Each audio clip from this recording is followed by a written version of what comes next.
Para ter acesso a esse audiobook completo, basta entrar em contato comigo e pedir para participar do nosso canal do Telegram. Para isso, leia o QR Code que está na tela, ou clique no link na descrição ou nos comentários desse vídeo. Por apenas R$ 10 por mês, lembrando que você pode cancelar a assinatura a qualquer momento sem problemas. Você terá acesso a esse e diversos outros audiobooks completos diariamente. Você também vai poder pedir qualquer audiobook que queira escutar e nós fazemos para você. Te esperamos por lá. Para Amanda. Meu sangue e meu fogo. Dramatis Personae. O tempo não é amigo dos mortais, caro leitor, e quem sabe quantas estações feneceram desde a última vez que nos falamos. A lembrança não é um narrador confiável, na melhor das hipóteses. E, na pior delas, é um demônio mentiroso. Por não ter simpatia por nenhuma das duas, seu historiador lhe oferece um lembrete sobre eles, os nossos atores. Gabriel de Leon, o último santo de prata, o leão negro de Lorson e espada do Império. Gabriel é um sangue pálido, nascido de uma mãe mortal e de um pai vampiro, herdeiro tanto do poder quanto da sede de sangue de seu genitor. Nascido 9 anos antes que a morte dos dias se abatesse, quando o sol foi escondido no céu por todo o Império de Elidain, Gabriel foi recrutado para a Ordem da Prata de Sam Mission aos 15 anos. Tornou-se um exemplo de perfeição dessa irmandade sagrada e foi condecorado cavaleiro pela própria imperatriz, antes de cair em desgraça em nome do amor. E eu estou aqui sentado, sem nenhuma compaixão. Mais de uma década após sua excomunhão, Gabriel era um homem arrasado, dedicado à vingança pelo assassinato de sua família pelas mãos do Rei Eterno, Fabien Vos. Mas, depois de encontrar Dior Lachance, ele, em vez disso, dedicou a vida à proteção da garota, e passou a gostar tanto dela quanto de sua filha perdida, Paciência. Em busca da verdade sobre como Dior poderia acabar com a morte dos dias, ele foi traído por sua irmã, Selene, e separado da menina. Gabriel recrutou um exército de dançarinos da noite das terras altas de Ossou para resgatar sua protegida sagrada dos demônios que a haviam capturado. Mas, como costuma acontecer com nosso dito herói, a tragédia aguardava no fim da estrada. Ele é deliciosamente previsível, não é? Dior Lachance, filha de uma prostituta, órfã aos 11 anos, a vida de pequenos furtos de Dior foi interrompida pela descoberta de que seu sangue podia curar qualquer ferimento. Escapando da execução por bruxaria pelas mãos da Inquisição, ela descobriu que seu poder não era uma bênção dos caídos, mas um dom do próprio céu. Dior é descendente de Essan, a filha do Redentor, o próprio filho mortal de Deus. Determinada a cumprir seu destino e acabar com a morte dos dias, Dior se viu sob os cuidados de Gabriel de Leon e sua irmã vampira, Selene. Perseguida pelos filhos do Rei Eterno, em vez disso, acabou capturada por Nikita e Lilith, as vampiras mais velhas da linhagem de sangue dos Divok. Mantida na cidade fortificada de Maergen, ela descobriu que seu sangue podia eliminar a escravidão, o amor falso imposto ao beber do mesmo vampiro 3 vezes ao longo de 3 noites. Tramando uma conspiração com outro mortal na corte dos Divok, Dior ajudou a provocar a queda de seu reino amaldiçoado. No fim, ela foi morta pela anciã Lilith, e seu pescoço foi quebrado antes que Gabriel conseguisse salvá-la. Mas no sepulcro sob Maergen, 3 dias após sua morte, Dior abriu os olhos. Selene Castia, meia-irmã de Gabriel. Aos 15 anos, Selene foi mutilada e assassinada por Laure, a filha mais nova do Rei Eterno, como vingança pelas ações de seu irmão. 16 anos depois, ela retornou à vida de Gabriel, chamando a si mesma de Liat e caçando Dior. Embora nascida de um pai voz, Selene afirmava ser membro da misteriosa linhagem de sangue dos Ezanin, a mesma linhagem a qual pertencia o pai de Gabriel. Apesar de sua desconfiança recíproca, os irmãos trabalharam juntos por algum tempo, procurando antigos vampiros dos Ezanin e o segredo de como Dior poderia acabar com a morte dos dias. Mas, temendo que o crescente desejo por sangue de Gabriel o tornasse uma ameaça para Dior, Selene acabou traindo e tentando matar o irmão. A dupla se reconciliou para resgatar Dior dos Divok. Mas, ao saber que Selene era tanto aluna quanto assassina de seu pai, a desconfiança de Gabriel foi reavivada, e quando ele descobriu que o próprio Redentor tinha sido responsável pela criação dos primeiros vampiros, Gabriel ficou furioso, o que deu a Lilith a oportunidade para matar Dior. 3 dias depois, Dior se levantou dos mortos. Porém, nas entranhas das criptas sob a cidade, Selene testemunhou outro despertar, uma antiga vampira da linhagem Ezani chamada Maren, que pode ter a chave para acabar com a morte dos dias para sempre. Febe Aduncer, Febe, na forma de uma leoa, viajou com Dior por meses antes de revelar sua verdadeira natureza. Ela é uma dançarina da noite, capaz de alternar entre as formas humana e animal quando o sol se põe. Separada de Dior pela traição de Selene, Febe foi atrás da garota com Gabriel. Durante sua jornada, os dois descobriram uma conexão na tragédia. O marido de Febe tinha sido morto na guerra, e, como Gabriel, ela também tinha perdido a filha. A dançarina da noite e o santo de prata se tornam amantes. Suas escapadas amorosas explicitamente detalhadas solucionaram um enigma que uniu os clãs das Terras Altas sob o mesmo propósito de resgatar Dior. Durante a batalha final contra os Indomados, Febe reencontrou o marido, Connor, que então se revelou um escravo de Lilith Divok, aprisionado na forma de lobo. Mas seu reencontro seria deliciosamente breve. Connor Alashlan, um dançarino da noite das Terras Altas Oceanas e descendente de sua rainha mais poderosa, Aelid, atrás tempestades. Connor andou pelo Império de Elidain por anos antes de voltar para as Terras Altas e se casar com uma jovem Febe. Dado como morto na guerra dos clãs rivais, Connor na verdade fora capturado por Lilith Divok, e seu sangue místico, usado para fortalecer a conquista de Ossou pela linhagem dela. Connor usou a forma de um lobo durante sua servidão na corte de Vok, mas, quando sua ligação com Lilith foi rompida, ele defendeu ferozmente tanto Graal quanto a princesa Rhaenyra Maergen das garras de Lilith. De maneira frustrante, ele foi morto pela condessa antes de explicar por quê. Rhaenyra Maergen, quinta filha da lendária Niame Nove Espadas, duquesa de Ossou. O pai de Rhaenyra era um andarilho desconhecido, tomado como amante por Niame depois da morte de seu marido. O nascimento bastardo de Rhaenyra era fonte de vergonha para sua mãe, e a jovem foi criada em Elidain por sua irmã mais velha, Yvaine, longe da corte da Nove Espadas. Ao retornar anos depois para defender sua terra natal, Rhaenys foi capturada durante a queda de Maergen para os Divok. Sua escravidão foi rompida por Dior, e as duas ajudaram a libertar o restante dos escravizados dos Divok, derrotar seus exércitos e matar o mais velho deles. É espantoso como as duas encontraram tempo para se envolver romanticamente durante tudo isso. Adolescentes, oui? Astrid Rhaenyra. Astrid era filha bastarda do imperador Alexandre III, enviada para o mosteiro de Samishon quando sua existência tornou-se um inconveniente para a nova esposa de Alexandre. Formando uma amizade com Gabriel que desabrochou em amor, ela foi excomungada com seu amante quando ficou grávida. Astrid deu à luz uma filha e se casou com Gabriel. O casal se retirou para as extremidades mais ao sul do império, para ali viver como uma família em tranquila felicidade. Você sabe o resto. Paciência de Leon, filha de Gabriel e Astrid. Seu pai tatuou o nome dela em prata nos dedos quando ela nasceu, um lembrete para o antigo santo de prata do que era realmente importante na vida. A menina era orgulho e alegria de Gabriel, o próprio sol no céu dele. Ela tinha 11 anos quando foi assassinada pelo Rei Eterno, Fabien Vos. E as pessoas dizem que eu sou monstruoso. Bebedora de cinzas, a espada encantada de Gabriel, capaz de falar diretamente com a mente de quem a brandir. Apesar de não ser feita de prata, ainda assim é um flagelo mortal para os sangues frios, e ela e Gabriel abriram caminho através dos exércitos dos mortos em seus dias de glória. Embora experimente momentos de lucidez, a bebedora de cinzas frequentemente fica confusa sobre onde e até mesmo quando está, ela nunca mais foi a mesma desde que sua lâmina foi quebrada na pele do Rei Eterno. Exatamente como Gabriel tomou posse dela é tema de muita especulação entre cantores, menestréis videntes e profetas nojentos do Império. E eu sou um que gostaria de algumas respostas. Aron de Coste. Aron era o filho de uma baronesa com um vampiro do sangue Ilon. Era aprendiz em Samishon com Gabriel, e a rivalidade entre os dois acabou se transformando em amizade verdadeira. Ele deixou a ordem quando seu amor pelo ferreiro Batista e Saismael foi descoberto por seus irmãos. Aron e seu namorado foram viver no Chantal Avelene, levando uma existência idílica até Gabriel voltar cambaleante para suas vidas mais de uma década depois. Posteriormente, seu lar foi destruído pelos Divok, e Aron foi morto por Kiara, filha de Nikita, e se levantou dos mortos como um vampiro alto-sangue. Levado para a corte de Nikita, Aron foi escravizado a serviço da Ancien e se tornou seu amante, participando de todo tipo de depravação na alcova sangrenta do coração sombrio. Sua mente foi enfim liberta da influência de Nikita por seu amado Batiste. Mas quem poderá falar com seu coração? Batiste Saismael, um ex-ferreiro da Ordem da Prata, amigo de Gabriel e gêmeo da Forja. Batiste deixou a ordem com Aron, depois que o relacionamento deles foi descoberto, e foi capturado quando seu lar foi destruído pelos Divok anos depois. Escravizado por Kiara, Batiste foi liberto por Dior. Pegando em armas contra seus captores, ele lutou com valentia na batalha de Dumaergen, ficando lado a lado com Gabriel e seus antigos irmãos na Ordem da Prata.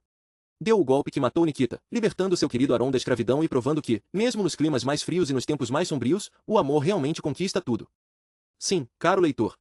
Isso foi sarcasmo. Chloe Salvage, irmã da Ordo Argenten Gengen e amiga de infância de Gabriel e Astrid. Reunida com seu velho amigo anos depois de sua excomunhão, Chloe recrutou Gabriel para ajudar a defender Dior Lachance. Motivada por uma profecia antiga, ela pretendia levar Dior para o mosteiro de Samishon, onde acreditava que a morte dos dias poderia ser desfeita por meio de um ritual que descobrira na biblioteca. Quando Gabriel soube que esse ritual envolvia o sacrifício de Dior, ele matou Chloe e meia dúzia de outros santos de prata na defesa da garota. Sawyer Salvage era, sem dúvida, uma fanática, mas talvez não completamente louca. Depois da batalha de Dumaergen, uma segunda metade da profecia de Chloe foi encontrada em uma tumba embaixo da cidade, que pode mesmo ter o segredo para acabar com a morte dos dias para sempre. Lachlan Akraeg, primeiro e único aprendiz de Gabriel na Ordem da Prata. Lachlan era o filho sangue pálido de Tolil, priore dos Divok, tendo passado a infância em servidão sangrenta ao seu pai monstruoso. Capturado aos 15 anos, os olhos de Lachlan se abriram para a brutalidade de sua família, e ele foi recrutado por Gabriel para a Ordem.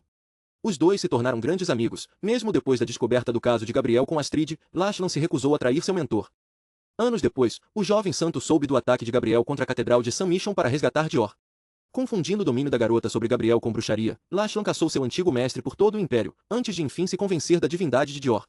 Ele reuniu um grupo de santos de prata para ajudar Gabriel na Batalha de Maergen e ajudou Batista a matar seu meio-irmão Nikita. Porém, o preço da lealdade de Lachlan foi alto, ele foi o único santo que sobreviveu à batalha.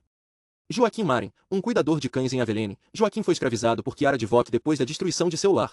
Libertado da servidão por Dior, Joaquim permaneceu em Maergen, determinado a resgatar sua amada, uma garota oceana chamada Isla Akun. Embora Isla tenha se revelado uma traidora, Joaquim foi fundamental na batalha final, ajudando Dior a libertar os escravizados dos Divok e reuni-los para lutar em defesa do Graal. Brine Aquilaic, uma dançarina da noite das terras altas, daquela casta conhecida como Urfuil, ou parentes dos ursos. Como a maior parte de seu povo, Brine foi irreversivelmente alterada pelo tempo do sangue estragado e guarda muitos traços animais mesmo quando está na forma humana. Ela é uma guerreira feroz e lutou corajosamente na batalha de Dumaergin. Fabien Vos, o rei eterno e priori do sangue Vos. Fabien foi o primeiro ancião a transformar em Armos atrozes, uma raça descerebrada de vampiros que se tornou abundante depois da morte dos dias, reunindo-os em um grande exército conhecido como a Legião Sem Fim. Fabien desde então conquistou grande parte do império, e está de olho na capital, Augustin. Ele assassinou a família de Gabriel e, depois de saber da existência de Dior, enviou obsessivamente seus filhos para capturá-la com algum objetivo desconhecido. Gabriel descobriu que Fabien tinha sido capitão dos Cavaleiros do Sangue, vampiros guerreiros que destruíram a linhagem Zani na Batalha de Cherbourg, séculos atrás. Mas, em uma tumba sob Maergin, uma descoberta muito mais assustadora sobre sua nêmesis esperava pelo último santo de prata. Fabien era um dos 5 sacerdotes mortais responsáveis pela morte do Redentor, amaldiçoado pelo Filho de Deus a uma existência como morto-vivo. Um dos 5 primeiros vampiros a caminhar pela Terra. Danton Vos, a Fera de Velene, filho mais novo de Fabien e um dos 7 príncipes da eternidade. Ele foi morto por Dior, que brandia a espada encantada bebedora de cinzas ungida com o sangue sagrado dela. Laure Vos, a aparição de Vermelho, filha caçula de Fabien e criadora de Selene Castia. Ela foi morta por Gabriel na Batalha dos Gênios. Alba e Alene Vos, as Terrores, filhas mais velhas de Fabien. Enviadas para tentar tirar Dior dos Divock em Dumaergin, em vez disso, elas mesmas foram mortas. Alba foi morta por Gabriel em combate, e Selene bebeu sua tia Alene até virar cinzas. Nikita Divock, o coração sombrio, priori do sangue Divock. Usando o sangue corrompido de dançarinos da noite para aumentar a força já aterrorizante de sua linhagem, Nikita promoveu a invasão de Ossou, reduzindo essa nação, antes poderosa, a um ossuário. Escravizou Aron de Coste e estava em negociações para entregar Dior La Chance para seu ex-amante, Fabien, mas foi morto na Batalha de Maergin por Batista e Sa Ismael. Lili Divock, a sem coração, a esposa do inverno, a mais velha da linhagem Divock. Mais astuciosa que seu irmão guerreiro, foi Lilith que descobriu as mágicas do sangue dos dançarinos da noite e questionou o verdadeiro objetivo por trás da busca de Fabien por Dior. Foi destruída na Batalha de Dumaergin, mas não antes de quebrar o pescoço de Dior e matar o marido de Febe, Conor. Ela deixou um filho, o Draigan, agora o mais velho da linhagem Divock. Como os poderosos caíram fundo. Ilia, antiga priori da linhagem de Sangue Zani e fundadora de sua fé. Segundo rumores, Ilia era uma feiticeira das sombras quando viva, mas, depois de se tornar uma vampira, fundou uma religião na forma da fé única, dedicando sua existência morta ao apoio da linhagem de sangue do Redentor.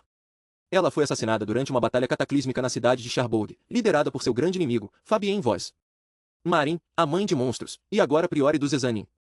A linhagem de sangue dos Zezanin foi praticamente extinta em Cherbourg, reduzida a apenas 4. Para garantir sua sobrevivência, os Zezanin restantes se espalharam pelo Império, observando em segredo qualquer sinal de que a linhagem do Redentor pudesse ter sobrevivido àquela noite terrível. Apenas uma criança em estatura, Marin é o membro mais velho dos Sem Fé a sobreviver. Foi enterrado embaixo de Dumaergin em um sono conhecido como escurecer, esperando por mais de um século sua vez de cuidar do nascimento do Graal. Ela tem inúmeras almas em seu corpo, roubadas em um ato canibalístico que os Sem Fé chamavam de comunhão. Quem sabe o que sussurram para ela no escuro? Genoa, um dos 4 Ezani sobreviventes. Era o senhor de uma fortaleza sombria chamada Cairnhain, escondida nas profundezas das montanhas da Pedra da Noite. Gabriel, Selene e Dior viajaram até seu refúgio em busca de sua sabedoria, só para descobrir que o ancião tinha tirado a própria vida. Em uma capela no alto de seu Chantel silencioso, o trio encontrou suas últimas palavras escritas no chão com seu próprio sangue. Esta espera, longa demais. Este fardo, pesado demais. Pai, perdoai-me. Wulfric, pai de Gabriel e guerreiro da linhagem Ezani. Pouco se sabe sobre ele, exceto que se abrigou por um tempo em León, onde se tornou amante da mãe de Gabriel, Auriel. Abandonando a amante quando ela ficou grávida, Wulfric não teve nada a ver com a criação de Gabriel, embora tenha retornado brevemente ao ser chamado por Auriel quando o filho ficou doente. Depois de sua transformação, Selene seguiu Wulfric até sua casa em Saint-Yves. Lá, ela se tornou sua aluna antes de consumi-lo, tomando para si o poder e todas as almas que ele carregava. Por quê? É a pergunta maldita. Alexandre de Augustin III, imperador de Elidain, defensor da fé única e protetor do reino, Alexandre governa dos salões dourados do poder em Augustin desde os 17 anos. Agora um homem com 60 e muitos anos, dizem os rumores que grande parte do fardo de sua coroa recaía sobre a cabeça de sua amada, e muito mais nova, esposa. Isabela de Augustin, mulher de Alexandre III e imperatriz de Elidain. Era patrona da Ordo Argentin Gengen e sagrou Gabriel cavaleiro depois da Batalha dos Gêmeos. Isabela usou o jovem leão negro como seu braço direito nos anos seguintes, supervisionando sua ascensão à fama. Maximile de Augustin, um rei guerreiro que deu início à unificação de 5 países em guerra no Grande Império Elidaini, mais de 6 séculos atrás. Maximile foi morto antes que seu sonho se realizasse, mas seus descendentes se sentam no trono das 5 partes até hoje. A igreja chamou Maximile de o 7º mártir sagrado como recompensa por seus esforços na terra. Mission, a primeira mártir, uma simples caçadora que se tornou discípula do Redentor e conduziu uma guerra santa após sua execução sobre a roda. Apesar de a maioria não saber disto, Mission também foi amante do Redentor, e juntos eles tiveram uma filha chamada Essan, um nome que significa fé em talhóstico antigo. Essan, filha de Mission e do Redentor. Há 4 séculos, os descendentes de Essan se rebelaram contra a dinastia Augustin, um levante que ficou conhecido como a heresia assenta. Apesar de secretamente ter o apoio de Lia e seu culto alegre de canibais, sua rebelião foi esmagada pelos cruzados da fé única. Sua capital, Cherbourg, foi saqueada, e a maioria de seus habitantes, massacrada. Dior Lachance é a última descendente de sua linhagem. Sangue Voz, linhagem de vampiros descendentes de Fabien, que se auto-intitulam Corações de Ferro. Possuem uma resistência sobre-humana a ferimentos físicos, e os mais velhos também conseguem ler e conversar através da mente. Sangue de Vok, descendentes do temível Tolil, também chamados de Indomados. Todos os vampiros têm força extraordinária, mas o mais jovem dos de Vok pode envergonhar até os anciãos de outras linhagens. Seus anciãos podem dominar pessoas com o poder da voz, uma habilidade conhecida como o açoite. Sangue Ilon, os encantadores, uma espécie descendente do grande Ilon. Muito mais sutis que os de Vok, os Ilon podem manipular emoções com uma única palavra, e seus mais velhos podem deixar salões de baile inteiros em êxtase ou aterrorizados com apenas um olhar, um dom que chamam de pressão. Sangue Shasten, os descendentes da Imperatriz Margot, também chamados de pastores. Os Shasten controlam animais da terra e do céu e assumem suas muitas formas. Quanto mais velhos ficam, mais formas os Shasten podem assumir. Pastores também são extremamente rápidos, e seus mais velhos podem se parecer com o vento quando se movem. Sangue Ezani, os sem fé. Um culto herético de canibais e feiticeiros que conseguem manipular sangue por meio da arte sombria de sanguemancia. Quanto menos se falar deles, melhor. Sangue Espáridos, filhos meio-humanos nascidos de pais vampiros. Possuem versões mais fracas dos poderes sobrenaturais de seus pais, mas também herdam seu desejo por sangue, uma maldição conhecida como Sangir ou Sede Vermelha. Essa aflição pode ser contida por muitos anos pelo narcótico chamado Sanctus. Mas, com o tempo, ela reduz todos os sangues pálidos a animais sedentos de sangue. E agora, mês a mês, nós encerramos. Pôr do Sol. Era o 27º ano da morte dos dias nos domínios do Rei Eterno, e seu assassino ainda estava esperando para morrer. O matador estava outra vez parado diante de uma janela fina, observando seu fim chegar. As mãos tatuadas entrelaçadas às costas, manchadas de sangue, tanto fresco quanto aquele meramente lembrado. Sua cela ficava bem no alto de sua torre solitária, vergastada por uma tempestade tão insone quanto ele. Sua porta permanecia trancada como um segredo. Seu coração, ainda mais trancado. De seu ponto de observação, o matador estudou a procissão abaixo, seus olhos cinza como a tempestade no céu. As figuras avançavam lentamente na direção da guarita do portão, parecendo formigas, pequenos pontos pretos rastejando por uma planície de gelo. Mas sua vinda era um presságio, abalando as pedras sob seus pés como nenhum trovão terreno poderia fazer, e sua chegada lhe revelou que a partida dele, agora, não estava muito distante. Que esse jogo, como todas as coisas boas, logo chegaria ao fim. O Chantel estava acordado, os não-mortos que o chamavam de Lar vestiam suas melhores roupas para impressionar os recém-chegados. Havia soldados escravizados em aço escuro nas ameias, lobos gêmeos e luas gêmeas enfeitando capas pretas. Por toda a muralha, braseiros acesos lambiam o ar congelante, línguas mais brilhantes que o fraco pôr do sol.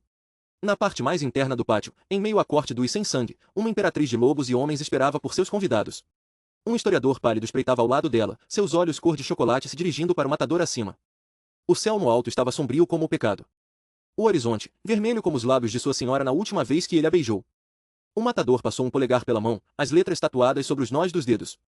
Paciência, sussurrou ele. Segunda. Os portões de sua Dair se abriram com a canção de gelo se partindo, o gemido de dobradiças congeladas. O Marquês Jean-François, historiador do sangue Chasten, estava em pé ao lado direito de sua imperatriz, observando o grande portão gradeado se erguer como a lâmina de um carrasco.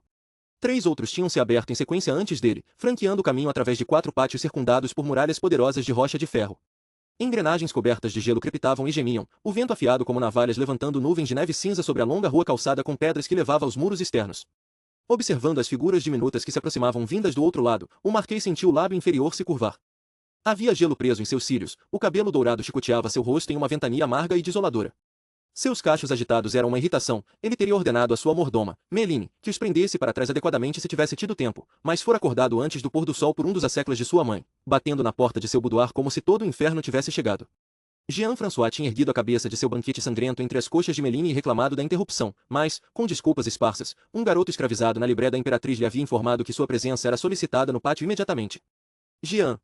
François mal teve tempo de limpar o queixo antes que os sinos começassem a cantar, sinalizando a aproximação dos convidados mais honrados. Depois de vestir roupas de seda escuras e uma casaca bordada e adornada com penas de falcão, ele desceu correndo, xingando a falta de decoro naquilo tudo. Aqueles devoradores de carniça iam escurecer sua porta por não mais que 2 noites, mas felizmente sua chegada antecipada não tinha causado muita confusão na corte de Margot. Quando os visitantes chegaram aos muros externos, um pequeno exército de cortesãos tinha se aglomerado nas escadas grandiosas que levavam ao Chantel, reunidos em torno de seu mais velho em uma parede de seda vermelha, peles pretas e brocados pálidos.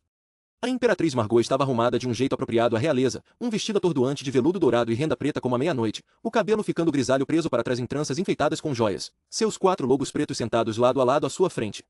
Ela era uma mulher pequena de meia-idade quando se transformou, mas os longos séculos conferiram a Margot Chastain uma grandeza que reduzia todos à sua volta. Sua carne era do mármore mais puro, seu rosto, uma máscara exangue, os olhos escuros como o inferno enquanto observava o portão ficar imóvel. Parado com obediência ao lado de Margot sob a neve que caía, o marquês estudava a dúzia de figuras avançando pelos arcos dos portões, puxada por um conjunto diverso de cavalos escravizados. Contatando os animais com os dons de seu sangue, Jean-François podia sentir a exaustão deles, chicoteados por 7 dias e 7 noites sem dormir para chegar ali. Olhando de soslaio para sua criadora, ele se perguntou preguiçosamente se sua imperatriz tinha mandado os serviçais lavarem os pés dela esta manhã. Afinal de contas, estavam prestes a serem beijados pela realeza. Depois de parar seu cavalo ofegante, o líder dos cavaleiros apeou de seu garanhão, triturando a neve quando suas botas atingiram as pedras do calçamento. Uma espada longa com quase 2 vezes o tamanho de um homem estava presa à sua sela, o punho ornamentado com um urso urrando.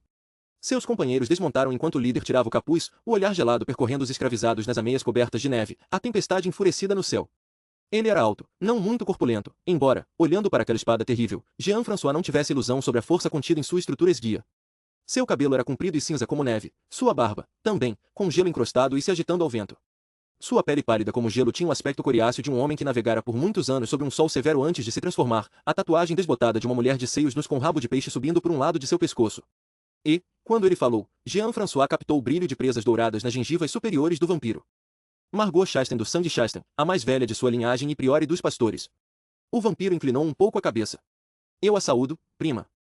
Dragan de Vock do sangue de Vock, filho primogênito de Lilith e agora priore dos Indomados. Margot sorriu de forma quase imperceptível. Nós vos damos as boas-vindas, primo. Nós agradecemos muito seu convite, Lady Chastain, e S. Imperatriz. O vampiro chamado Dragan hesitou quando Margot falou. Imperatriz Chastain, disse ela, seu sorriso se aquecendo um pouco. Um trovão abalou os céus quando Dragan olhou para os kits com quem tinha chegado. Eram um pequeno bando, tão desalinhados e sujos quanto os cavalos que montavam. Um brutamonte de aparência jovem vestindo uma capa de pele de criança manchada pelas viagens, pelos relatos do santo de prata e de sua irmã, Jean-François sabia que o nome dele era Remily. Uma mulher bonita com o hábito de uma irmã sagrada, um homem corpulento com um bigode comprido o suficiente para enforcar seu dono, uma velha de cabelo branco, sem dentes, exceto pelos caninos brilhando em suas gengivas escuras, um grupo de mais meia dúzia de outros. O emblema de ursos rampantes em cima de escudos partidos enfeitava seu equipamento, um cinto com fivela aqui, um punho de espada ali. Esses eram os fugitivos de Dumaergen, o restante da corte destruída, os últimos vestígios de uma linhagem que tinha sido poderosa. Lamentável, refletiu Jean-François. O olhar do Dragan voltou-se para Margot. Sua reputação a precede, prima. E sei que somos convidados em sua casa, por isso escolho minhas palavras com cuidado. Mas, embora Margot seja imperatriz tanto de lobos quanto de homens, eu e os meus não somos nada disso. Nós somos o sangue do poderoso Tolil. O sangue dos de Vock. Nós somos indomados, Lady Chastain. E não nos ajoelhamos para ninguém. O descontentamento ondulou através dos cortesãos reunidos, olhos estreitos e ameaças murmuradas. Mas Margot apenas deu um sorriso mais gentil. O tempo dirá. Ela estendeu a mão para o lobo mais próximo, uma fera enorme chamada Feiura. O animal levantou o focinho deleitando-se quando as garras da imperatriz passaram por seu pelo. O olhar dela nunca deixou o Dragan. Nos partiu o coração saber do assassinato de tua mãe. Eu tinha muita estima em meu peito pela condessa Lilith. O sorriso de Margot diminuiu um pouco. Nem tanto pelo irmão dela. Mesmo assim, a destruição de um priore não é uma coisa sem importância. Nossas condolências, primo, pela perda de tua mais velha, pela queda de tua capital, pela ruína de tua linhagem. Os de Vox se irritaram, mas ninguém foi tolo bastante para morder a isca de Margot. Nós agradecemos sua bondade, prima. O Dragan cerrou os dentes. E a oportunidade de impor justiça sobre aquele que se sujou com o sangue de Vox. Margot piscou, com um brilho nos olhos escuros. Justiça? Em seu convite, você mencionou que tinha capturado o cão que matou o poderoso Tolil na Luz Vermelha. Que liderou o ataque a Dumaergen. Que assassinou dezenas de meus parentes, entre eles minha própria mãe. O Dragan olhou ao redor para os cortesãos não mortos, com certa aspereza no tom de voz e brilho nas presas de ouro. Vocês têm Gabriel de Leon em seu poder? Ou nós viajamos até esta cabana desolada para nada? Você está passando dos limites, de Vock. Os olhos de Jean-François se dirigiram para a pessoa que falou, reunida entre os kits ao lado esquerdo de Margot. Uma mulher alta e com seios grandes, o cabelo louro trançado com fios de ouro em uma coroa em torno de sua fronte, o veludo de seu vestido se derramando no chão em uma inundação vermelha. Ela carregava uma bolinha peluda pálida embaixo de um braço, um cachorro que quase não merecia o nome. Esta cabana desolada é a fortaleza mais inexpugnável em todo Elidain, declarou ela. E essa imperatriz diante da qual você se recusa a ajoelhar é a Kit mais velha que ainda caminha por esta terra. Se não lealdade, no mínimo você deve respeito à grande Marg. Viscondessa. O olhar de Margot não tinha deixado de Vogue, mas seu tom frio cortou ao meio o discurso da vampira mais jovem. Jean-François sorriu quando a viscondessa se curvou e ficou silenciosa como tumbas. Nós temos o leão negro em nosso poder, respondeu a imperatriz Margot, sorrindo mais uma vez para o Dragon. Graças à engenhosidade de nossa neta falante, Nicolette, aqui. Mas não foi para uma demonstração vulgar de justiça mortal que te convidamos para nossa casa. O Dragon franziu o senho, mas conteve a língua. Essas guerras entre nós e os cordeiros exauriram e deixaram este império branco como as neves do passado, continuou Margot.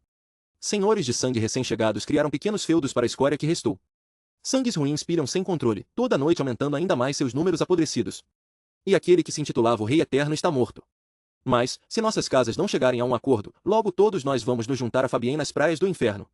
E eu não acalento nenhum desejo ardente de sofrer meu julgamento devido nas casas dos caídos. O Dragon cerrou os dentes. Nem eu, Lady Shastan. Então fique em paz, primo. Tu só estás há 1 ou 2 séculos caminhando nesta terra sobre pés não mortos, mas tua mãe era uma verdadeira anciã, e tu conheces muito bem a santidade da cortesia oferecida pelos mais antigos. Tu e os teus são bem-vindos aqui em Suadair. Honrados convidados, todos vós. Os ventos nos trouxeram a notícia de que Karim, o aranha, está chegando, e a donzela de ferro deve chegar antes do dia das damas. Quando os priorem dos Ilon e dos vós estiverem sentados ao teu lado à minha mesa, todos nós vamos decidir como essa nova noite vai ser governada. Margot sorriu, fria como um beijo invernal. E quem vai se ajoelhar para quem? Dragon estreitou os lábios por trás da barba congelada, mas, com um olhar rápido para sua corte extremamente diversa, esse rei mendigo assentiu devagar. Você fala a verdade, prima. Os rumores sobre a sabedoria da priori dos Shasten não estão equivocados. Mas em uma questão eu, lamentavelmente, tenho de divergir. Eu rogo, esfria teu sangue, priori. Tua vingança vai ser saciada, não duvides disso. O leão negro de Lorson ainda vai ter de proporcionar algum entretenimento, mas logo o copo de Gabriel de Leon vai secar. Vamos permitir que tu testemunhes quando seu pescoço for cortado, no fim. Eu agradeço, milady. O Dragon realmente se curvou em um tipo decente de reverência ao ouvir isso, e seus cortesãos fizeram o mesmo. E nós vamos saborear muito a punição merecida. Entretanto, minha divergência não é na questão de Leon, mas de sua estimativa sobre seus outros convidados. Margot piscou. É mesmo? Talvez essas tempestades tenham paralisado seus olhos, prima. Mas elas não atrasaram os corações de ferro. Se esperava pela chegada deles até o fim de semana, subestimou sua determinação em ver seu criador vingado. Nós os vimos na estrada para cá, e eu lhe digo sinceramente, que Estrel e sua corte vão bater na sua porta bem antes do dia das damas. O rosto de Margot permaneceu impassível, e ela sentiu uma vez, como se a notícia da chegada antecipada dos corações de ferro não tivesse mais peso que uma pena. Mas, lançando um olhar cheio de ódio para a tempestade acima, Jean-François sabia muito bem o peso dessa revelação. Vinde, disse Margot, gesticulando para as portas reforçadas com o ferro da grande torre por trás. Vós deveis estar secos, depois de uma viagem tão longa. Entrai e sede bem-vindos, filhos dos Divok. E não tenhais medo. O sangue Shastan vai cuidar para que vossa sede seja bem saciada. O grupo de indomados fez uma reverência outra vez, e os cortesãos de Margot se abriram como água negra, escravizados correndo à frente sob a neve para se encarregarem dos animais. Mas os próprios Divok esperaram com educação, não completamente um bando indisciplinado, esses filhos e filhas de Lilith. O Dragon inclinou a cabeça e apontou para a torre. Depois de você, grande lady.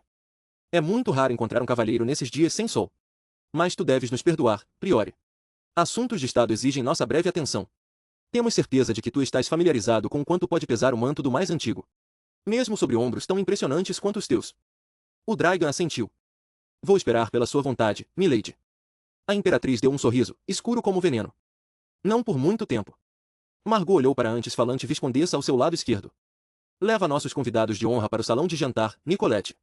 Vamos nos reunir contigo em pouco tempo.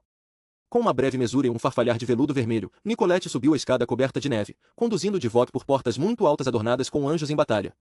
Os cortesãos de Margot entraram em seguida, uma procissão de sussurros venenosos e olhares cortantes. Jean. François permaneceu ao lado de sua imperatriz, os olhos percorrendo a fachada da torre. As janelas magníficas com vitrais, altas como árvores, os arcobotantes, as espiras perfurando os céus de uma escuridão profunda. Embora se abrigasse ali havia uma década, o marquês ainda ficava um pouco impressionado com a escala do lugar. A viscondessa Nicolette tinha falado a verdade. Suadair, Torre Preta na língua de Sdain, era a fortaleza mais poderosa do Império, agora que a grande Augustin tinha caído. Pelo menos uma dúzia de exércitos diferentes tinham se quebrado como cerâmica barata contra essas muralhas ao longo dos séculos, e o monte poderoso sobre a qual ela estava construída era conhecido como Aquil da Teagaot, a montanha que bebe soldados. No passado, essa fortaleza tinha protegido as minas de vidro de ouro de Lacham e Raya, a grande cidade portuária de Achev, mas agora... O que estás esperando, criança? Jean-François piscou e se virou para a imperatriz. Margot estava parada sob a neve que caía, uma cabeça mais baixa que ele, mas, de algum modo, parecia agigantar-se sobre todos. Os kits não podiam escolher quais de suas vítimas recebiam o dom, e Jean-François sabia que muitos em sua dair sussurravam que sua mãe sombria havia mimado o filho caçula. Mas, olhando para ele agora, a presença de Margot estava mais fria e mais desoladora que qualquer tempestade, seus olhos tão escuros quanto as masmorras embaixo da torre. As chamas fracas nas ameias lançavam sombras longas no chão, e enquanto Margot fitava, elas pareceram ficar mais profundas, se curvar, a escuridão entre eles ondulando e se distorcendo enquanto o olhar dela o bebia como um deserto bebe a chuva. Mãe? O que? Nós estamos cegos nesta tempestade. Mas se esse tolo falou a verdade, que Estrelvoz pode estar apenas alguns giros da lua de nossa porta. Embora esse Draigan seja um mendigo disfarçado de rei, a donzela de ferro não é nenhuma órfã empobrecida. Kestrel é a mais antiga dos corações de ferro, sangrada em batalha, e uma verdadeira princesa da eternidade. E ela está perto, meu filho. Jean-François olhou para a janela da torre, acima, com os dentes cerrados. Ele podia sentir olhos cinza como tempestade sobre ele, lembrou-se daqueles dedos em volta de sua garganta, a mão subindo até o lenço do pescoço e acariciando os ferimentos que ainda estavam cicatrizando por baixo. Um trovão rachou os céus. De Leon, disse ele. E sua irmã? Tem mais coisas na história deles, Marquês. O exército do Trono das Luas, a queda de Dumaergen, a descoberta da temível marinha embaixo dela, todas essas canções foram cantadas. Mas as neves vermelhas de Augustin, a batalha de Cherbourg, o destino do Graal. Eles são mentirosos, mãe, sibilou o Marquês. Desde a primeira noite em que falamos, de Leon repetiu sua afirmação, o cálice está quebrado. O Graal está morto.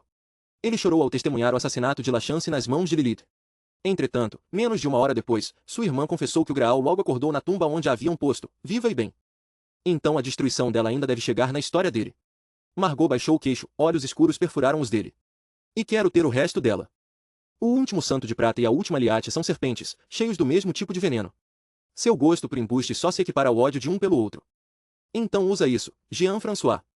As sombras se distorceram mais, um grito baixo se erguendo por trás do ronco do vento quando a Imperatriz Chasten deu um passo aproximando-se de seu caçula. A donzela de ferro e o aranha estão perto. A pressa de sua chegada diz muito sobre a intensidade de seu desejo. Mas, mesmo assim, precisamos de uma vantagem se esperamos que se ajoelhem, e de Leon e sua irmãzinha atroz a têm. Com que propósito o rei eterno cobiçava de Orla-Chance, Jean? François? Por que Fabienne desejava criança viva? E se ela era mesmo a chave para acabar com a morte dos dias, como o sol ainda veste seu manto de cinzas, e a alvorada ainda traz a coroa fria da meia-noite? Margot ficou em silêncio, o olhar sombrio pressionando o Marquês até ele ter de se esforçar para não cair de joelhos. Mas, quando um trovão fendeu os céus, ela estendeu a mão, rápida demais para ser seguida por olhos mortais, e a pousou sobre a face imaculada dele. De Leon ainda sente uma afinidade contigo, minha beleza pálida. O orgulho que sente por si mesmo e o ódio por sua irmã vão fornecer o resto. Usa-o, Jean-François. Promete a ele a terra. Só me consegue aquilo de que preciso. As verdades na raiz da queda do Graal, o fracasso do e sem fé, o despedaçar do coração miserável de nosso leão. A Imperatriz fez uma leve pressão sobre a pele do Marquês. Um frio desceu por sua coluna, e ele sentiu os dedos dela passando por seu pescoço machucado. Mas faz isso rápido, filho. Jean-François engoliu em seco e assentiu devagar. Como ordena minha Imperatriz. A mão de Margot caiu como folhas mortas. Com um trovão em seu rastro, ela subiu a escada, seguida pelos seus lobos, deixando o Marquês sozinho sob a neve que caía. A mão de Jean-François foi até o pescoço. Seus olhos estavam sobre a figura que observava do alto. E, determinado, o vampiro esgueirou-se para dentro. Terceira. Ele estava a meio caminho da escada da torre quando o cheiro de sangue o atingiu. Não era um perfume incomum em uma torre repleta de monstros, é verdade, e os sentidos de Jean-François eram tão aguçados que ele podia sentir o cheiro do banquete em andamento no salão de jantar. Por baixo do trovão do lado de fora e do coro de Margot ali dentro, um murmúrio de vozes sedosas podia ser ouvido, junto com fragmentos de risos distantes. O buquê doce como cobre de sangue fresco atraíra o historiador para baixo mesmo enquanto o Marquês subia, e ele olhou para trás, para Meline, sempre 3 passos depois dele. Viu os lábios de sua mordoma se curvarem com a lembrança de seu banquete interrompido mais cedo naquela tarde. Apesar do grupo de soldados escravizados que seguia, o Marquês estava pensando na ideia de simplesmente levantar as saias de Meline e terminar o que tinha começado bem ali na escada quando sentiu o cheiro vindo da torre acima. Brilhante como ferro. Pesado como chumbo. Dário, percebeu Jean-François. Meline ficou tensa ao ouvir o nome, seus lábios fizeram um bico. Jean. François ainda podia se lembrar do ciúme de sua mordoma quando o rapaz foi presenteado a ele pela Viscondessa Nicolette. Dário não tinha sido um presente dado gratuitamente, é claro, a Imperatriz Margot tinha ficado aborrecida com o comportamento da Viscondessa durante sua expedição recente a Talhosta, e Nicolette esperava uma palavra favorável nos ouvidos de Margot em troca do garoto. Mas Nicolette era sobrinha de Jean-François por sangue, e Dário era tão bonito que o Marquês não tinha sido capaz de reunir força de vontade para recusá-lo. Entretanto, agora se perguntava o quanto restava de seu mais novo escravizado. Leões raramente eram piedosos com suas vítimas. Silencioso como gatos, o historiador subiu o resto da escada e abriu a porta da cela. Havia uma figura parada na janela, com as mãos nas costas, sujas de sangue fresco. Ao olhar para a lareira, Jean-François viu a fonte, amontoada no chão de pedra. Um jovem bonito no início da casa dos 20 anos, o cabelo escuro caindo sobre as faces pálidas, sangue congelando nas perfurações gêmeas em seu pescoço. Jean-François foi até a lareira e parou junto do escravizado caído. O rapaz parecia um cadáver, mas, pelas batidas leves como pena de seu pulso, o vampiro percebeu. Você não o matou. A figura ficou tensa ao ouvir a voz do marquês, mas não se dignou a se virar. Claro que não. Eu não teria me importado. A figura, então, olhou para trás com raiva. Claro que não. Jean-François sentiu seus lábios se curvarem ao ver o leão enfurecido. Roupas de couro abraçando sua forma poderosa, o cabelo caindo pelas costas em ondas negras como nanquim, o queixo quadrado com a barba por fazer. Duas cicatrizes marcavam sua face direita, como duas lágrimas gêmeas. Os olhos eram cinza como o oceano antes de uma tempestade, a pele da cor das cinzas de um império, e sobre a curva suntuosa do lábio havia mancha escura e deliciosa do pecado. Gabriel de Leon. O último dos santos de prata. Doce Virgem Mãe, o que Jean-François não daria para... Quer que eu vá buscar ajuda, Marquês? Jean-François olhou para a porta, o líder de seu grupo de soldados escravizados estava parado ali ao lado de Méline. O capitão Delphine era um homem enorme, barba escura parada com uma ponta, o bico de viúva penteado para trás desde uma testa pesada. Olhos de guerreiro estavam fixos no santo de prata, a mão na espada. Mas de Leon já tinha se voltado mais uma vez para a tempestade. Um momento, capitaine, respondeu o marquês. Merci. Jean-François levou o pulso à boca e deu uma mordida profunda. Sangue escorreu, viscoso e lento, as paixões de sua cama já friam em suas veias. Mas, quando Jean-François se ajoelhou e pressionou o pulso na boca do escravizado no chão, os olhos do rapaz se abriram imediatamente. Com as pupilas diminutas, ele o segurou e bebeu, cobiçoso, faminto, o poder do sangue do marquês arrastando de volta do escuro frio no qual tinha caído. Ou, mais precisamente, tinha sido deixado depois que o santo de prata saciou sua vontade. O olhar de Jean-François se dirigiu para Gabriel, o cheiro de sangue pesado como ferro agora pairando entre eles. O marquês podia sentir o pulso de Dário trovejando enquanto ele bebia, se deliciando com essa doce submissão, tanto do jovem no chão aos seus pés, quanto do homem mais velho parado à sua frente, olhando com firmeza pela janela e fingindo não ouvir. Calma, amor, sussurrou Jean-François alisando o cabelo de Dário para trás. Você vai fazer de mim uma casca vazia. E eu tenho trabalho a fazer esta noite. O escravizado ignorou, ávido, gemendo, ainda bebendo. Chega, sibilou Jean-François, puxando o pulso. Dário piscou, confuso, como um recém-nascido despertando de um sonho. Quando seu olhar turvo caiu sobre o santo de prata na janela, o jovem nórdico conteve um tremor. Mas, ao olhar nos olhos de Jean-François, seus lábios grudentos de sangue se curvaram em um sorriso diamante. Mestre, disse ele em voz baixa. Silêncio, agora, querido. Seu mestre está aqui, e tudo vai ficar bem. Jean-François olhou para o capitão dos soldados escravizados. Leve-o para meus aposentos, Delphine. Dê a ele água e comida. Não há nenhuma obrigação hoje. Meu amante jovem e corajoso mereceu seu descanso. O capitão apontou a cabeça para dois de seus soldados, e eles entraram e foram até a lareira para ajudar Dário a se levantar. O garoto ainda parecia fraco como um potro recém-nascido, as fomes de Gabriel podiam não ter acabado com ele, mas por sua aparência tinham chegado perigosamente perto. Méline observava enquanto Dário era carregado da cela. De senho franzido, ela pôs cálices novos sobre a mesa redonda, outra garrafa de Monet e um globo brilhante de luz chimica entre eles. Depois de botar um tomo com capa de couro em uma das poltronas suntuosas, ela se virou para Jean. François, com os dedos entrelaçados à sua frente como uma prioresa rezando. O senhor deseja mais alguma coisa, mestre? Não tenho certeza. Jean-François puxou o punho de renda por cima do pulso ensanguentado, com os olhos na figura na janela. Nós desejamos mais alguma coisa, Gabriel? Que Deus o amaldiçoe, sibilou o santo de prata, a ir direto para o inferno. Creio que ele vá atendê-lo quanto a isso. Se algum dia eu for tolo bastante para morrer. Jean-François olhou para Méline, com um leve sorriso. Cuide para que Dário esteja confortável, meu amor. Mas volte depressa. Eu vou querer você antes do fim desta noite. Jean-François olhou para a figura na janela, com os lábios de rubi curvados. Talvez nós dois. A respiração de Méline ficou mais rápida, a pulsação se acelerando no plano pálido de seu pescoço. Com uma grande mesura, ela saiu do aposento. Jean-François percebeu o clique da fechadura, a pulsação delicada dos homens de Delphine à espreita do lado de fora. E em um piscar de velocidade sobrenatural, ele sentou-se em uma das poltronas antigas, o tomo com capa de couro agora pousado em seu colo. Você não vai se sentar? Jean-François tirou um estojo de madeira do casaco, uma pena com ponta de ouro em seu interior. Ou está demasiadamente tomado de culpa para se permitir um momento de conforto? Gabriel de Leon não respondeu, os olhos ainda fixos além do vidro. Não tenha vergonha de suas fomes, Gabriel. Como tudo no céu acima e na terra abaixo, elas são a vontade de Deus. Jean-François tirou um tinteiro do bolso do casaco e removeu sua rolha. E como foi feito a imagem dele, sua doença é apenas uma sombra da dele, mon ami. Pois não há nenhum de nós com tanta sede de sangue quanto o próprio soberano do céu. Quanto a isso, vampiro, nós concordamos totalmente. Venha, então. Minha imperatriz deseja seu final. Sente-se comigo e fale. Não se permita nenhuma culpa pelas mazelas que causou ao garoto. Não tenho dúvida de que a vadiazinha que ele a gostou. Jean-François sorriu, escuro como veneno. Ele com certeza gosta das dores que eu lhe inflijo. Monstros de merda. Todos vocês. Oh, mas um monstro não pode mudar sua natureza mais que um homem. Seus olhos então se cruzaram, cinza tempestade e chocolate escuro. Você paga o preço da fera. Jean-François sorriu. Gabriel suspirou. Ou ela cobra seu preço de você.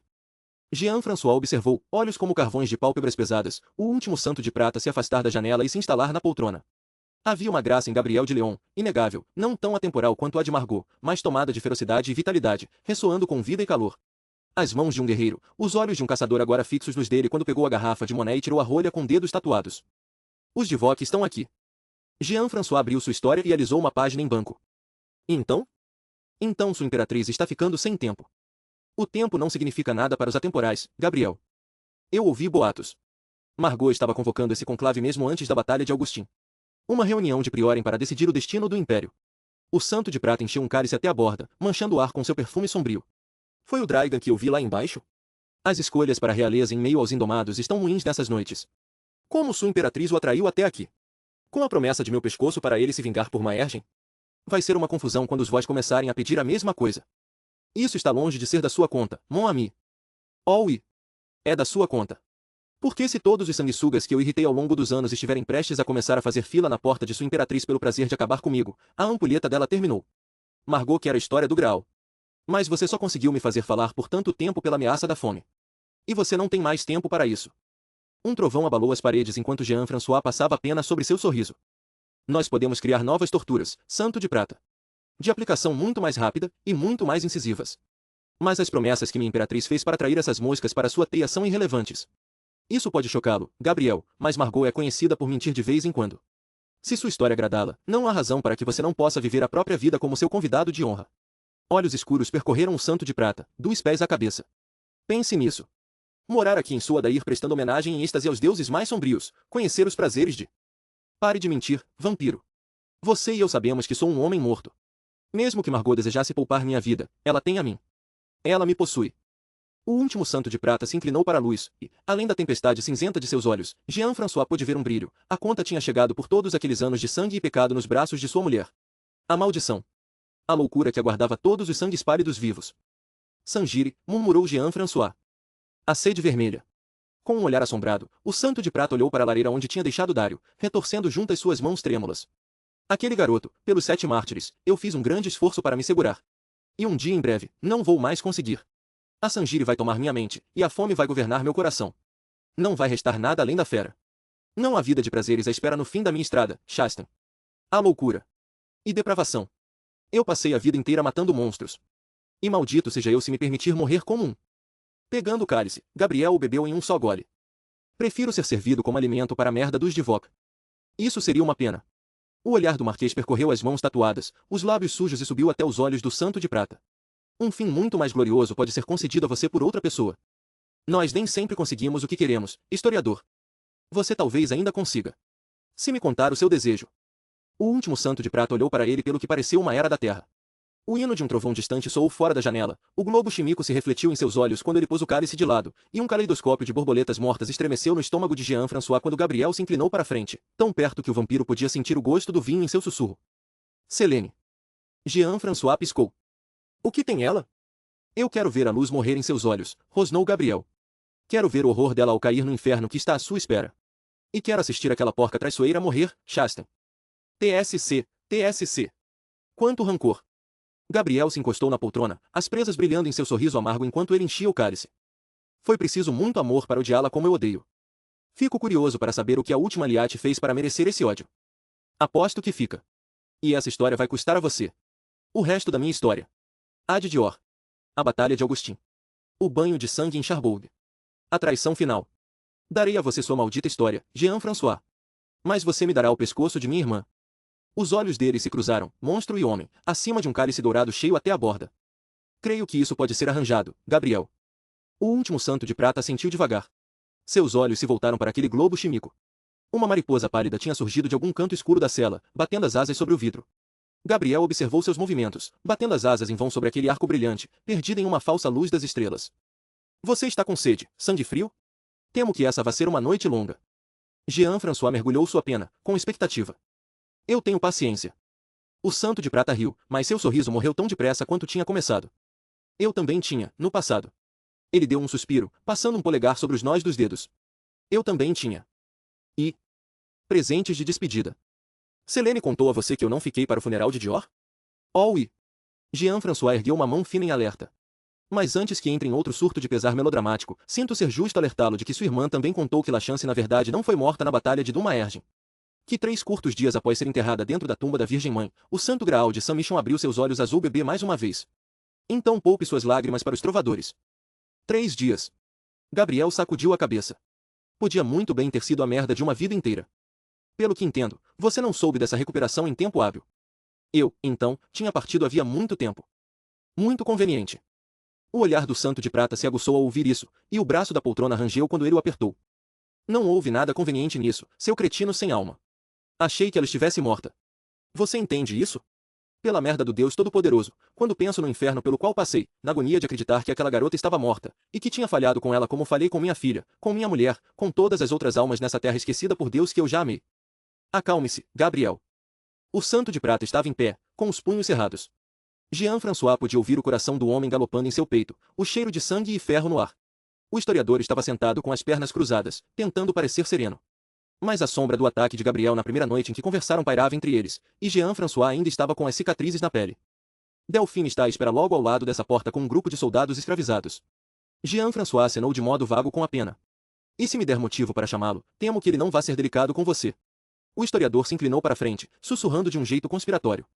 Só os céus sabem a razão, mas nosso bom capitão não gosta muito de você. Gabriel conteve sua raiva, respirou fundo e tornou a se afundar na poltrona. Ele deu outro grande gole no vinho, com os lábios se curvando. Ora, que notícia devastadora. Não consigo nem começar a imaginar sua tristeza. Jean-François retribuiu o sorriso de Gabriel, revirando olhos cor de chocolate. Mas falando em outros assuntos devastadores, como a revelação da ressurreição milagrosa do Graal não chegou até você? Você não podia estar longe quando ela ergueu seu pequeno cadáver vigoroso do túmulo. Eu lhe diria para procurar Selene. Para ver se as mentiras que ela cuspiu para você são as mesmas que sibilou para mim. Mas nunca deixe a mesma cobra mordê-lo 2 vezes, vampiro. Gabriel deu de ombros. Imagino que, no fim, não faça diferença. Na época, tudo que eu sabia era que uma garota que eu havia prometido proteger tinha sido assassinada bem diante dos meus olhos. E por minha culpa. Assim como minha paciência. O santo de prata passou um polegar pelo nome tatuado em seus dedos. Sabe, uma coisa é falhar com as pessoas amadas. Outra totalmente diferente é falhar com seus filhos. Você não entenderia a profundidade disso, sendo quem é. Mas quando se decide trazer luz para este mundo, vem junto com isso uma promessa. Muito profunda.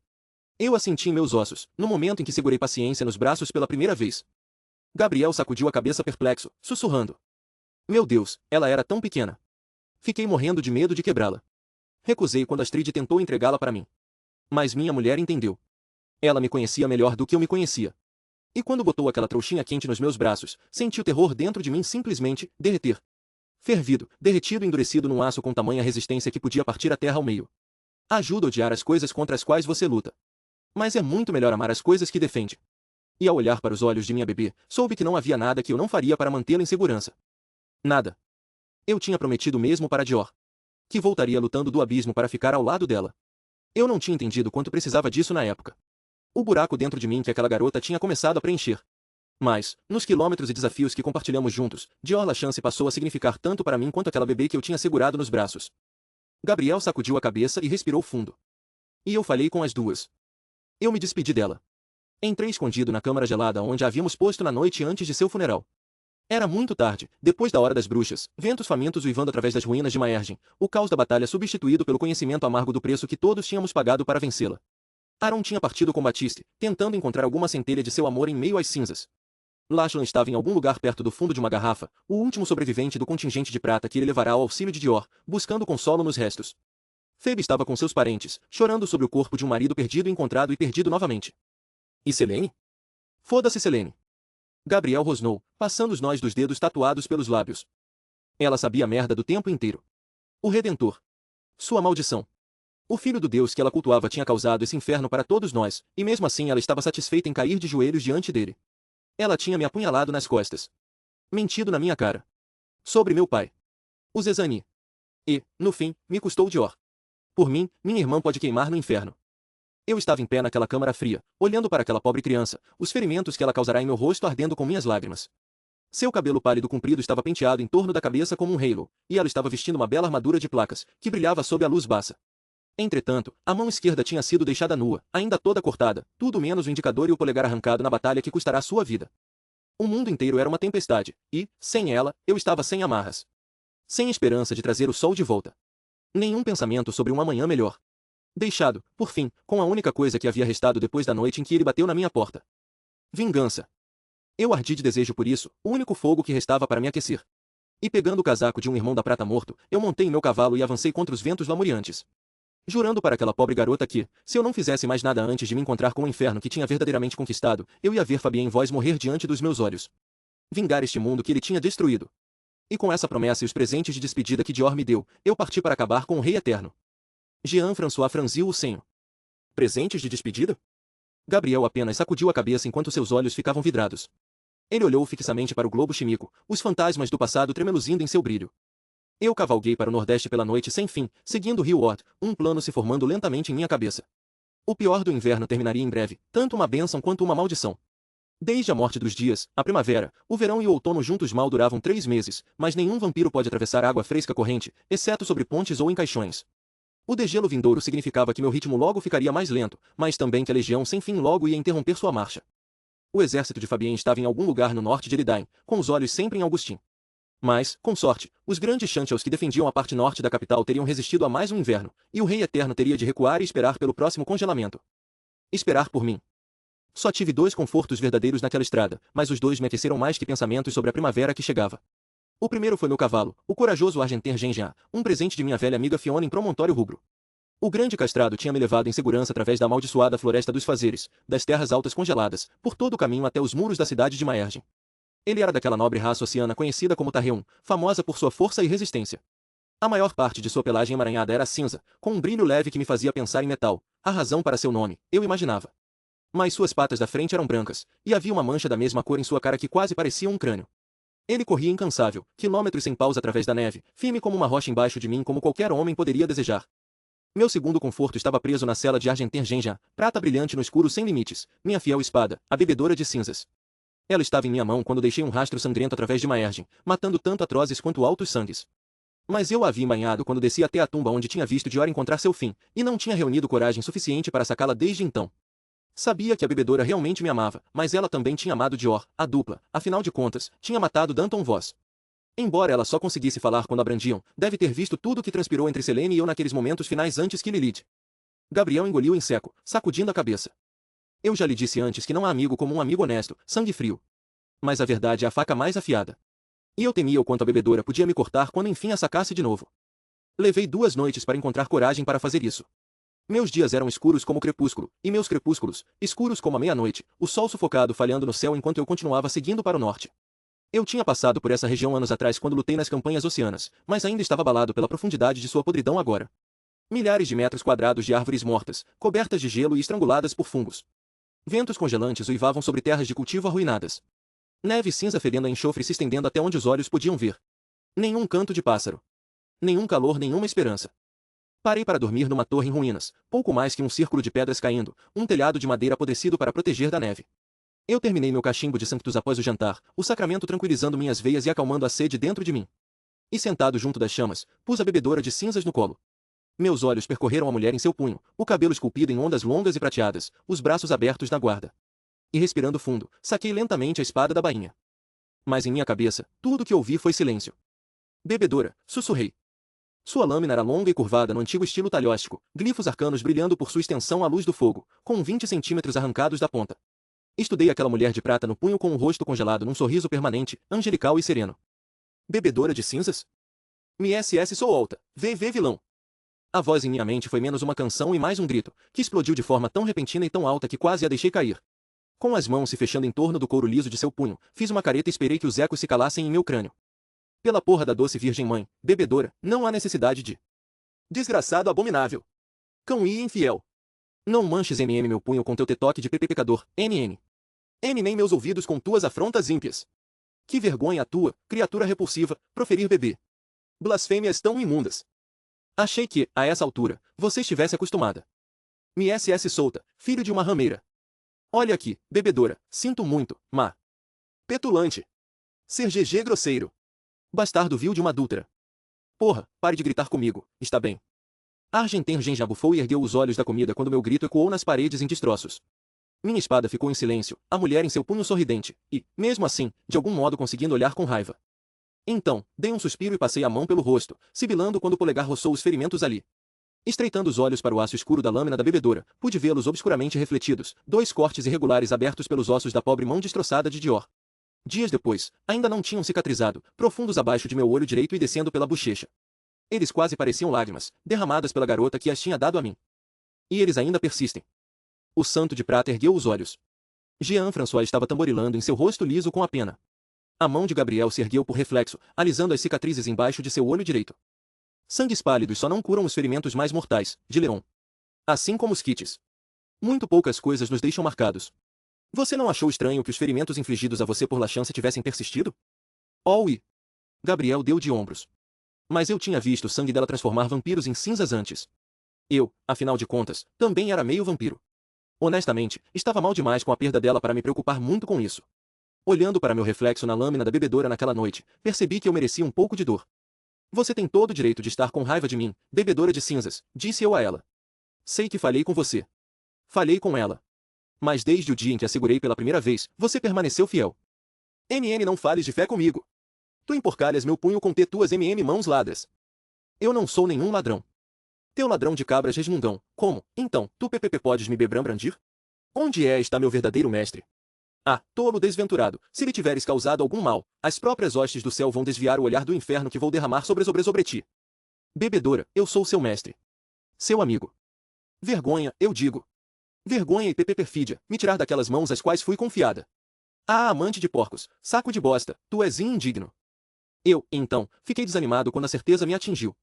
Desde a noite em que tinha quebrado na pele do Rei Eterno, a bebedora de cinzas nunca mais foi a mesma. Sua mente divagava, suas palavras eram gaguejadas, ela às vezes perdia a noção de onde ou até mesmo quando estava. Mas nunca antes ela tinha chegado ao ponto de: não me emporcalhes mais com tuas patas cebosas e me devolve a mão de meu mestre. Vou ser necessária na batalha que está por vir. Eu digo, devolve-me. A voz dela se calou quando a enfiei de volta em sua bainha e soltei minha pegada de seu punho. Acho que nunca me senti mais sozinho do que naquele momento. Apesar de meus fracassos, as horas mais sombrias da minha vida tinham sido iluminadas pelo peso daquela espada em minha mão. E agora? Doce Virgem Mãe, ela nem se lembrava de quem eu era. Eu me perguntei os motivos disso. O que tinha mudado entre nós? Mas em noites anteriores, quando a bebedora perdeu seu sentido de tempo, sempre encontrou o caminho de volta para o presente. Para mim.